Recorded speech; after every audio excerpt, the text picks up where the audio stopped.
Share screen number 2. Okay. Yep. Yep, and click share.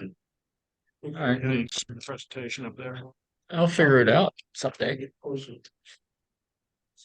You want me to start the presentation? Which one over? Yeah. Yeah, I used to see under yourself. First, for a minute. So we got that box again. Well, yeah, we got to start.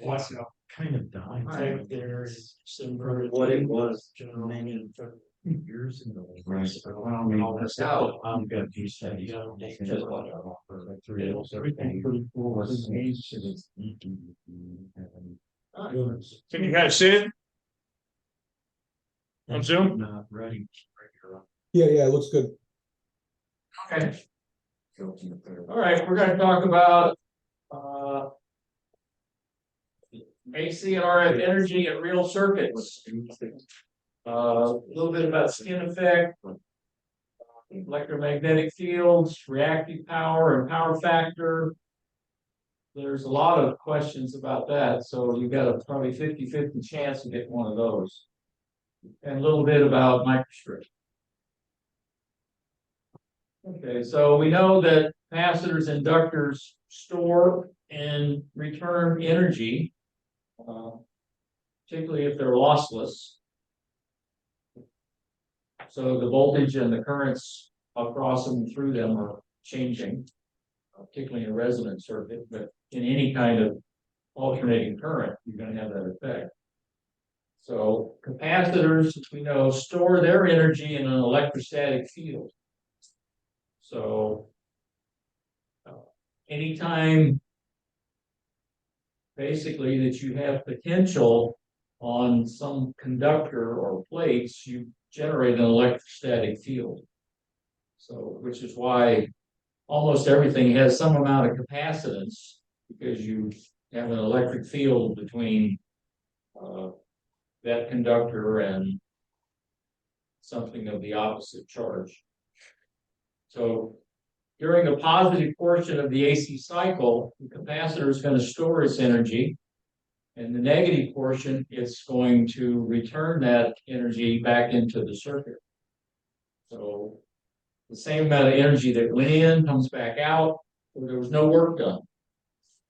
No energy was dissipated or lost. Inductor, when we have current flowing, we get a magnetic field around it that's circular, and that's how inductors actually work, is combining those magnetic lines of force when you wind it in a coil so that it concentrates and increases the amount of magnetic storage. And inductance is just a measure of the amount of energy that is stored per volt. When you change direction, then the energy in that magnetic field in the inductor, just like the capacitor, gets returned back to the circuit. So the energy in is equal to the energy out, unless there's some resistance. When we make most electronic things, okay, we have to use conductors, either wires or traces on a circuit board. Things are made with printed circuit boards nowadays. So they all have a small amount of inductance. And when you've got current passing through it, you get that magnetic field even on printed circuit board. Obviously, the higher the current, the stronger the field. And you see we always represent the magnetic lines of force as the right-hand rule, where your thumb is the current and your fingers curl around in the direction of the magnetic lines. I don't know if that's how it really works, but that's how we model it. So in what direction is the magnetic field oriented about a conductor in relation to the direction of electron flow? We can circle back to that. question. Hmm? We'll circle back to that question. We will. All right. In a circle around the conductor. And depending on whether you're talking electron flow or conventional current, they're opposite directions. But it didn't ask what direction, just that it was a circle. I plotted voltage on the inductor, capacitor versus current, so you can see the phase relationships in this zero axis.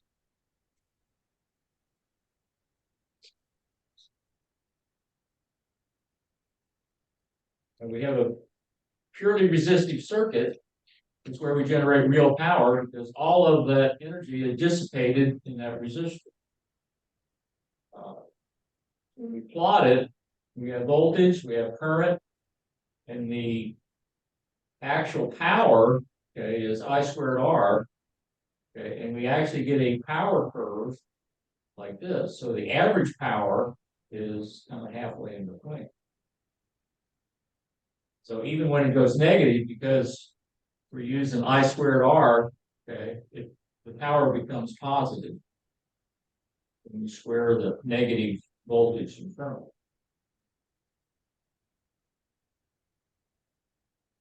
And that's real power.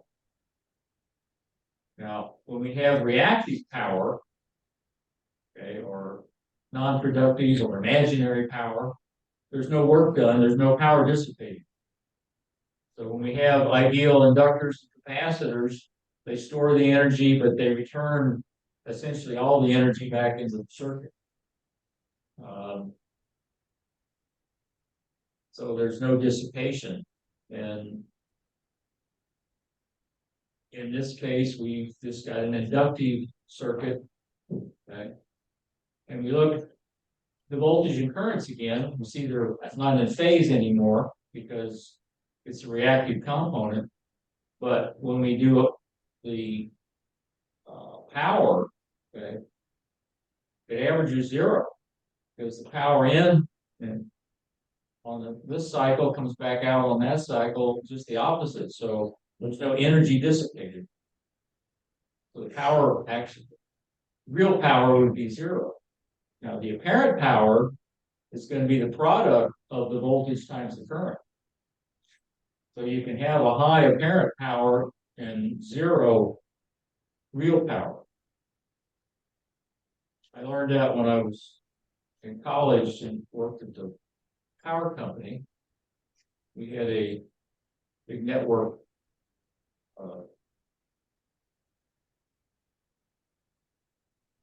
simulator. And one of the things that we did on it was they were at that time putting in a 475,000 volt transmission line.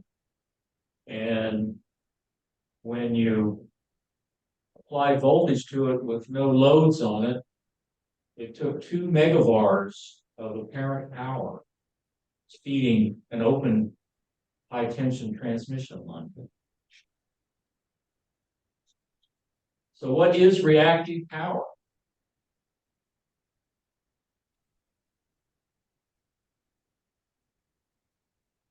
Well, I will say A. Non-conductive power. Yep. All it does is make your meter spin faster. What happens to reactive power in an AC circuit that has both ideal inductors and ideal capacitors?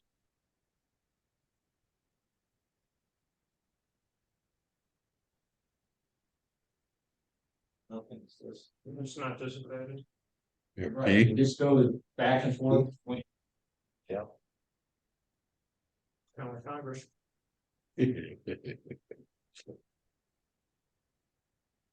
Okay, so true power is one of the power formulas, I squared R or E squared over R, and it will give you watts.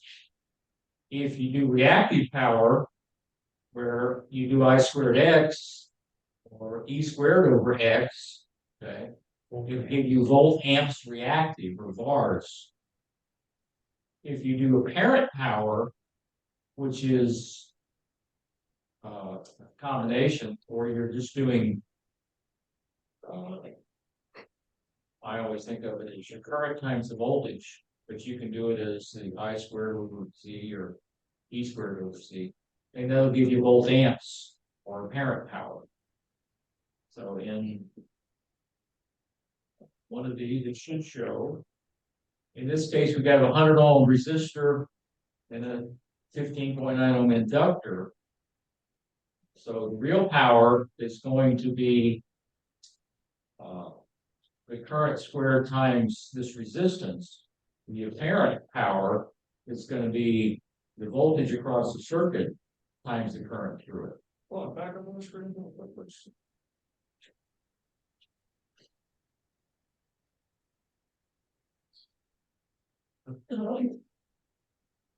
Question? Is that? No, your I was just looking at the E square on the R, okay.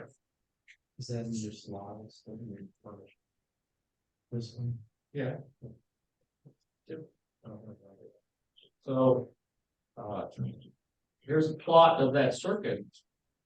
And I can't tell from here, which is Michael, what's the blue line? Voltage, And the current, yellow? current. So that's the voltage and current through the circuit. Down here, one of these should be the apparent power. It's Should the be orange blue one. No, the blue one's voltage, the orange one is power. Okay. Oh, wait a minute. See, the blue one is, No, the blue one is the product. yeah.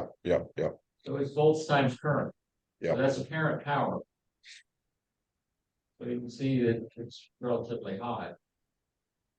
And the other one is the power of the resistor. Yep. One of the things is you don't have to multiply, you can just click on the component and show you the power. So the apparent power is out of phase, but it's also higher than the real power. So true power is the actual power being dissipated, and it's always in watts. When we do apparent power, we do it in volt amps to distinguish the difference. So the apparent will be the product of the voltage and the current. There's voltage across the circuit, current through it. It will always be higher or equal than the true power. The relationship between true power and apparent power is where we bring in the power factor of the circuit. And that takes into account the phase angle. So the power factor is the cosine of the phase angle between the voltage and the current. So the higher that phase angle is, more reactive you've got, reactance you've got in the circuit, the cosine, smaller that cosine is going to be. And it's also the ratio of the true power to the apparent power, which is the two sides of the triangle. So here we've got a resistive inductive load.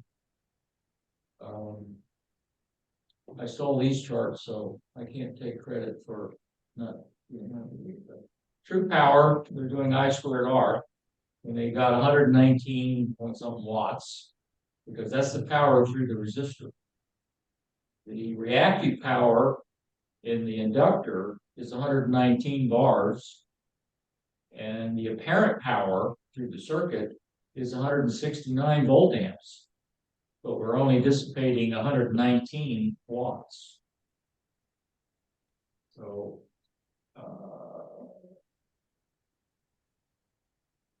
Would that be a class C amplifier?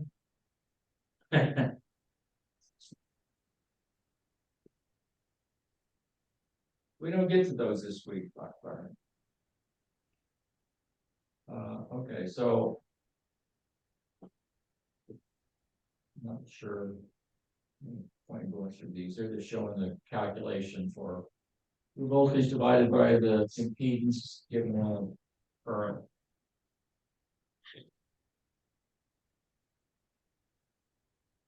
So the power factor we said was the true power divided by the apparent power.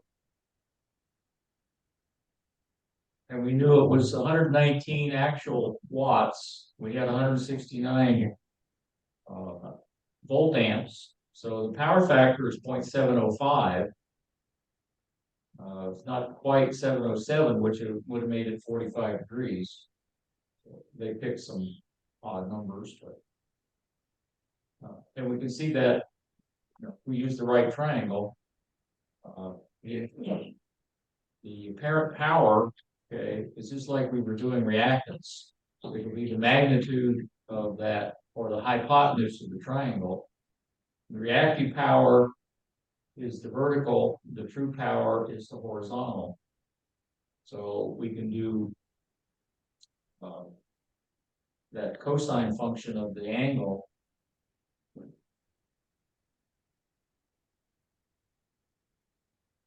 And here I don't know why they did it that way. You would do the arc cosine of the 0.705 to come out with 45 degrees. So, oops. How many watts are consumed in a circuit with a 100 ohm resistor in series with a 100 ohm inductive reactance drawing 1 ampere? A lot of ones there, I just said big. So we know that the How many watts? real power is going to Real be power. what? I squared R. The apparent power. No, but it's asking watts, so it wants real power, right? How many watts? Yes. They didn't ask volt amps or bars. So we want to know what the real power is. There's the word consumed. Yeah. Yeah. And watts. 100. And watts, because that's real. It's only one's 100 ohms and 1 amp. 1 amp squared is 1 amp.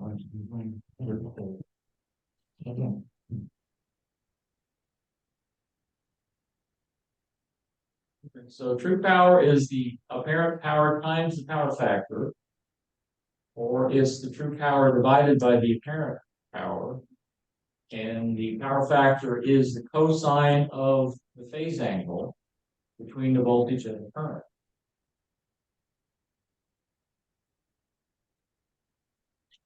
So how can true power be determined in an AC circuit where voltage and current are out of phase? alpha.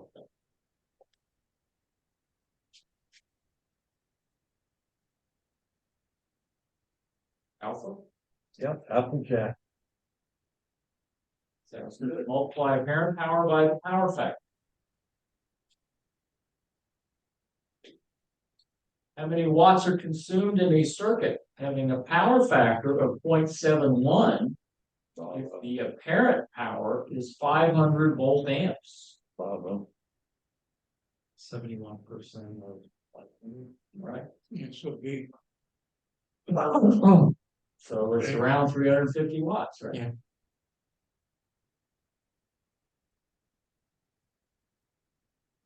What's the power factor of an RL circuit having a 60-degree phase angle between the voltage and the current?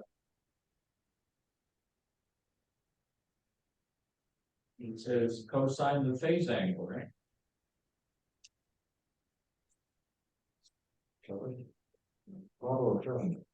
Yeah, 1 Power factor can't be over 1. Well, the way I remember it is the sine of 60 degrees is 0.86, so the cosine is going to be like 30 degrees and 0.5.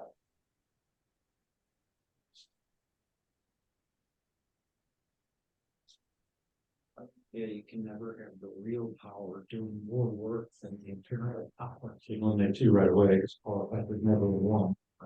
Yeah, fortunately, on all these questions, they'll give you 60 degrees, 30 degrees, 45 degrees. So if you remember those basic sines and cosines, you don't need your calculator. 707 was 45. Right. For both of them. Sine and I have, I cosine. have, I have a question. Okay, I'm trying to understand if, okay, so I have a circuit and I have an input to into that circuit. And that circuit, in other words, that source has a certain, it's an input, so it does have a certain frequency. So, and that frequency could be the resonant frequency of the RLC circuit, or it could not be, right? right. And if it is resonant, you know, I sort of get one, I guess I get one phase. If not, I definitely get a phase. And so that's how I get my power with respect to that. Just like early on this morning, we got the same thing. We got an AC circuit, and we are in parallel.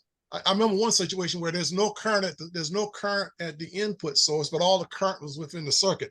I'm just trying to make sure I understand all of that. Or, you know, in other words, I got an input circuit that has a frequency, and it also it has a frequency, and it has a voltage level, right? And from that, that gives me, and the current is going to be drawn, that gives me a certain amount of, I'm just trying to make sure I understand how all that works inside of a radio. Okay, well, when you bring in the resonance circuit, remember, it's gonna be purely resistive in theory. Okay, It's gonna be true power. okay. When you're not at resonance, then you've got a phase angle, so you've got to know what the frequency is to know what the phase angle is and what the reactance is.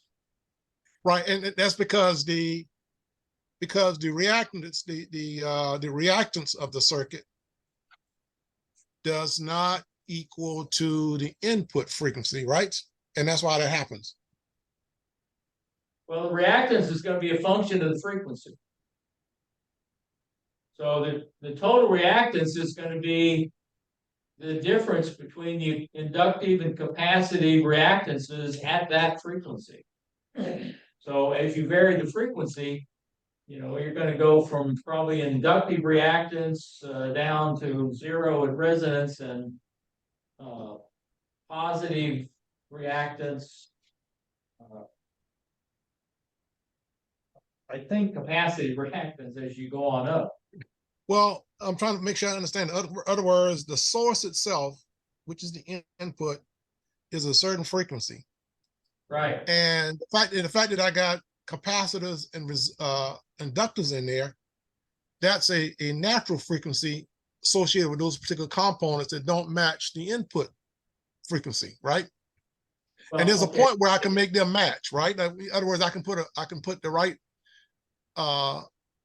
LC in there that's resonant with the input frequency, right? Right.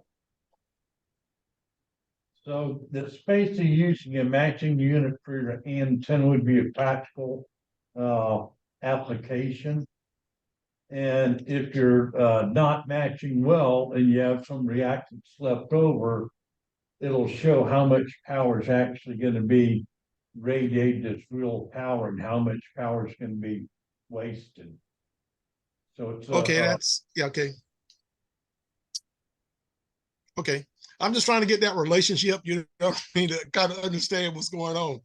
And a practicality as much as possible.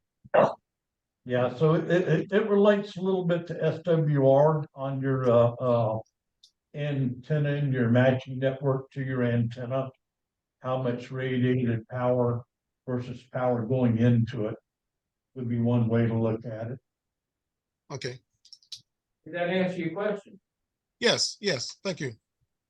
That's a good point. At resonance, we want to talk about being in resonance, you wouldn't have to react with basically resonance. So your real power, your apparent power, power factor of one, right, so there's no reaction. right, because in theory, it's purely resistive. Yeah, series over.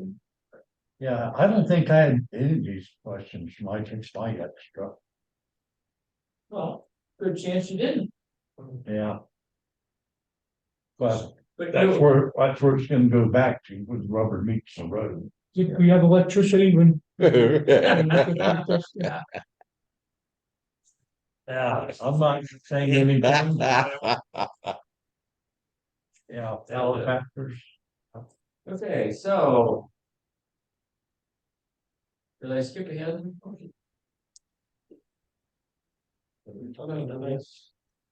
Should we do this one? That's where we stop. Yeah, that's where we stop. Yeah. Because everybody knows 45 degrees sine and cosine are 0.707. We do now.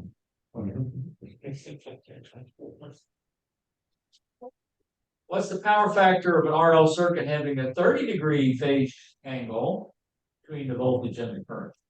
Bravo. Charles. Charlie. Yeah. 0.866.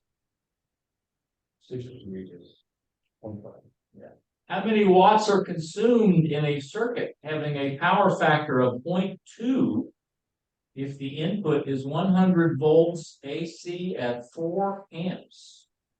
So you multiply 400 power. 400 right, 400. Well, And it's around 80. times the power factor. Yeah. 20% of 400. Yeah.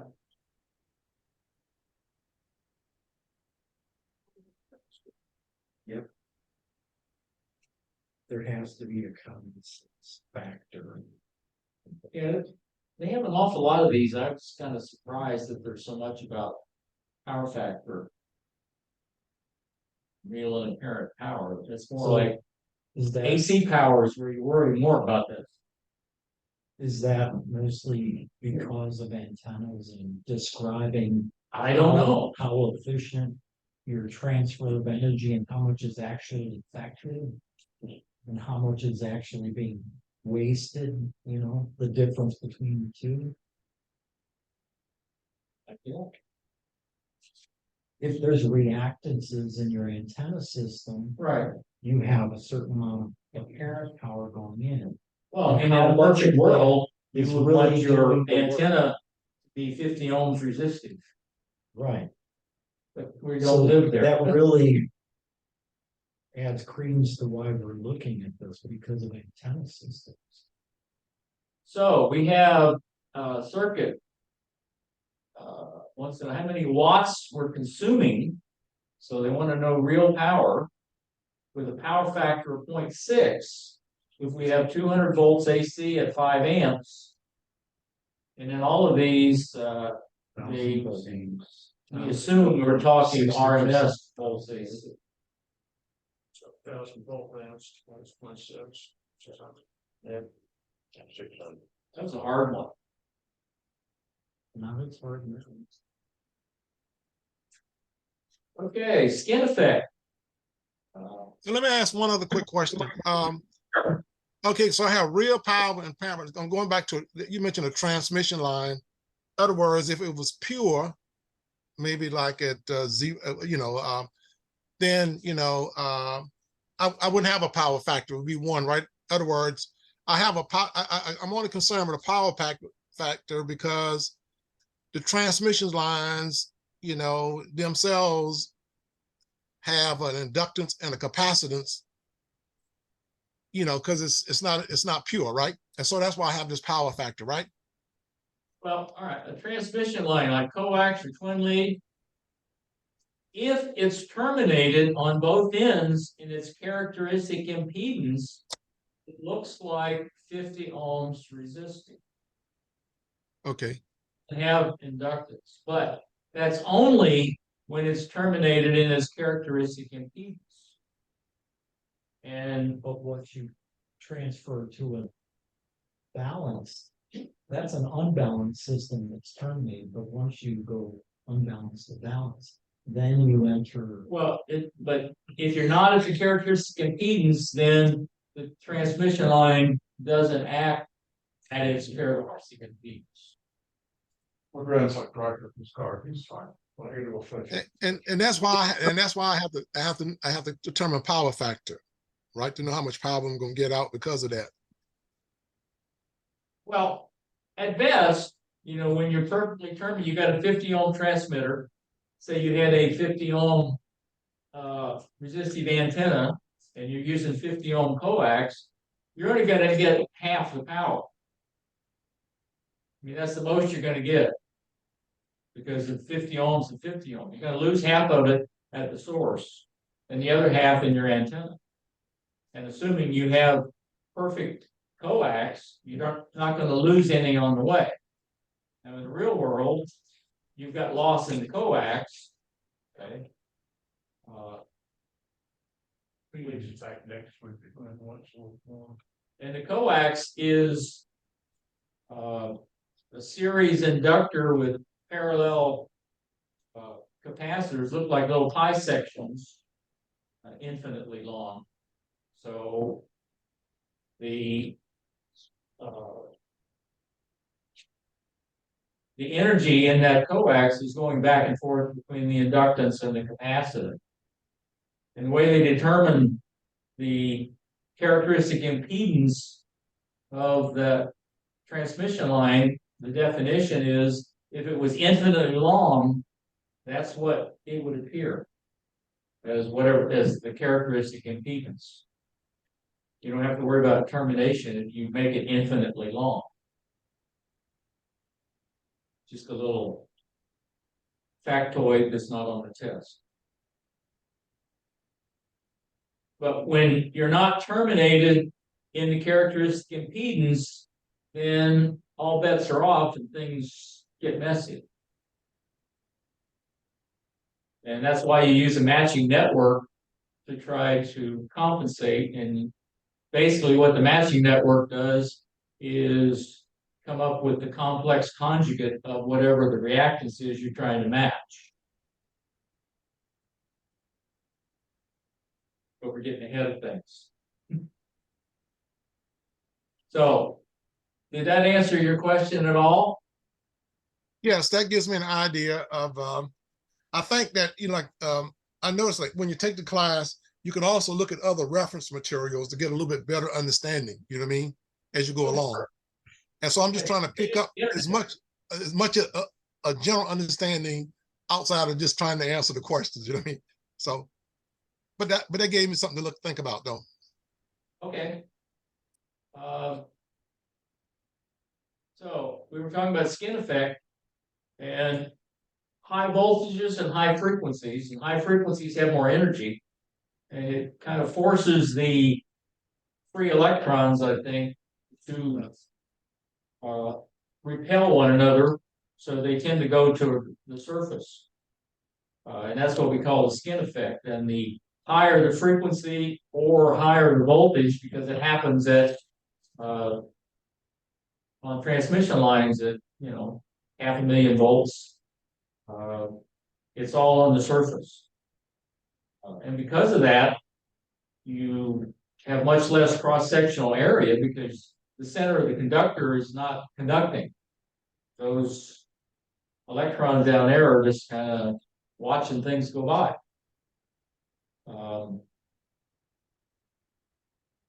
So the resistance is increasing because we're losing cross-sectional area. And that's why for high frequency stuff, larger diameter wires and tubes have less resistance, RF resistance, than just regular wire. I think that's why when you build an antenna, the larger the diameter of the elements, it affects the bandwidth. And eventually you have to go from coax to waveguide. At some point, but that's beyond my expertise. I know what one looks like.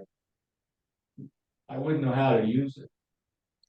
Yeah, but skin effect is why when you get up into the microwave and gigahertz and up in there, that it doesn't pay to have a solid conductor big Right. enough. But since everything's flowing on the skin, you can just have a hollow tube and it weighs much less than everything else. Give the skin effect, but without the unnecessary Yep, center. cost, weight, Cost. whatever. What Okay, blows so- my mind is having the square weight guide versus the round. This is the result of skin effect.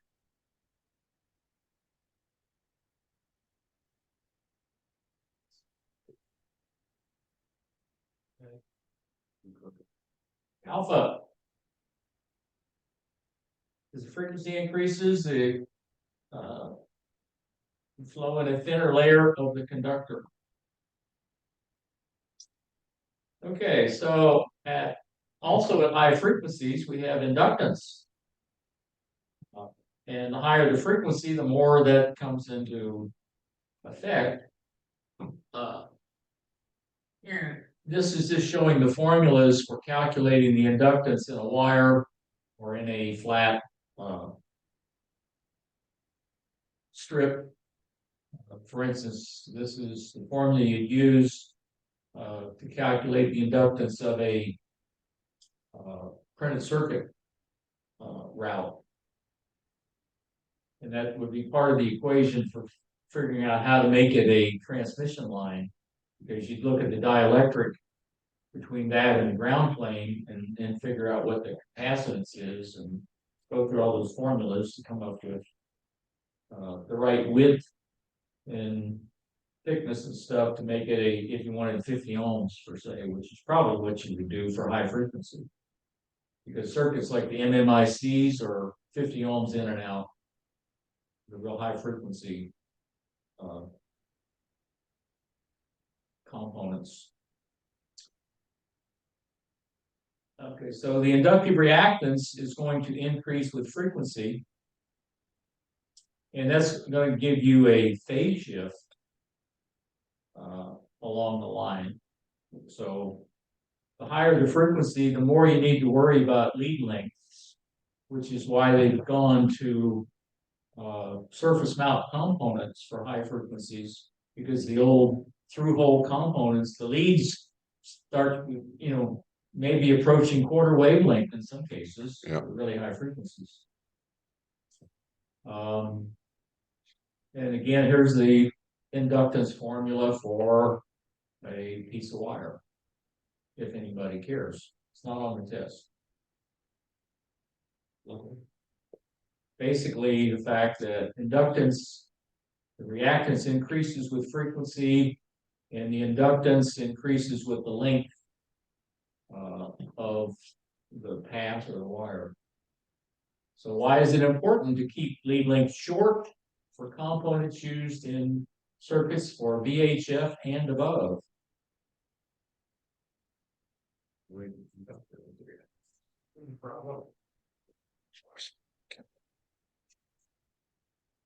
haven't had all the above yet. No. That's unusual. That's Wait. Microstrip.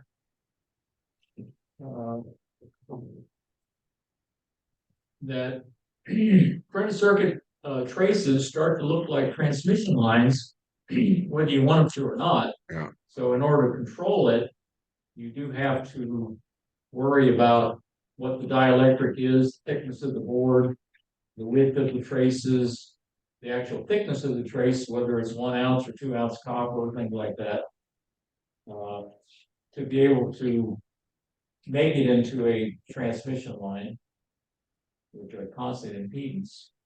The one they're going to talk about is called microstrip, where it's just a circuit trace above the ground plane on a PC board. This is an example of what microstrip looks like. There's also what's called strip line, which is a little more complicated because it takes a multi-layer board where you have to embed the traces on one of the inner layers. It's more effective, but it's costs a lot more to do those kinds of boards. Not something you would make at home. So what is microstrip? Hmm. It's not zip cord.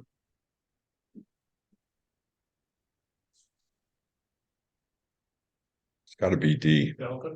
Yeah, definitely do. Conductors above ground plane provide constant impedance for interconnects at microwave frequencies. Why are short connections used at microwave frequencies? B.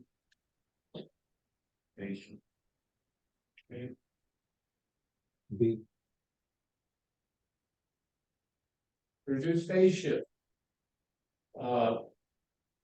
And the length of the path on stuff is not only a problem with radio high frequencies.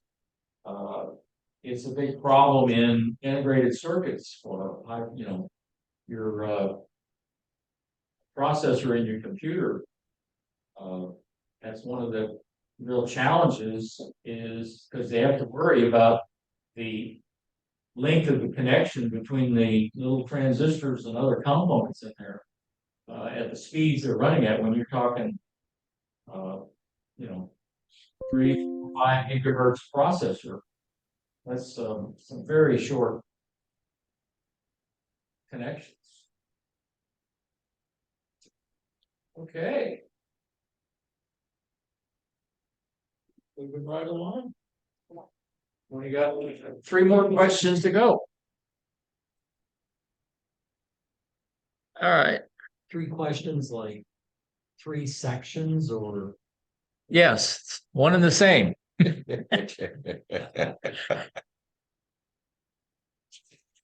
So we've done 4 questions so far out of We're not gonna be out here till 10 o'clock. 50. Oh, what time is it? 12. Oh. Well, we're on.